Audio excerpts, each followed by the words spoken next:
Halo Paralok season 4 akan eka video ngan ai kejimentip ya kikam melapun da kan National Health Mission West Hill District dan mentaki pus jong ki Ophthalmic Assistant. Te pej akan eka video ngan pensyai detail lepi kum ki nombor ki pus kaja ka posting ka education qualification bat kum noban apply. Te Paralok war clear ban ilaj ya akan eka video bat kum juru ban subscribe ya akan eka channel.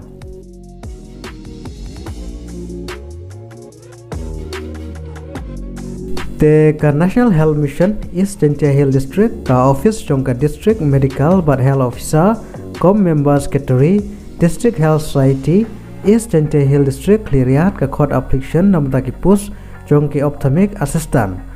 but clustered persumit ya ki application form go jong pi kadai ha ka khandai trek Oktober arjar arfulai te ha ki pus jong ki ophthalmic assistant NPCE ki nombor ki pus ki vlad ki don arteli but kajaka posting kadehi ha East Hill District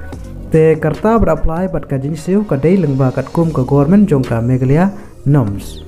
te ha ka essential qualification part ki shim ya ki bela pendap ya ka Bachelor of Science ha ka optometry lani diploma course ha ka optometry na kano ka recognized institution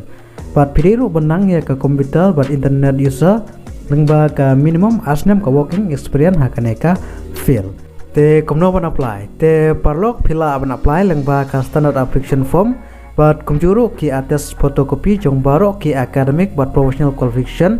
proof date of birth SC/ST certificate experience certificate but artli ki dur passport size duly attested ki contact detail kum number phone badu email ID ku jong phi pila ban pho ka application form ku jong phi but pihak ban submit ya ki application form ku jong phi shak office jong ka district medical but health officer com members category district health society East Hill District health society East Hill District cleariat haswa ka khanai ter Oktober arjar arfulai te Paralok pangini jimentip hakan eka video Khublei shibun.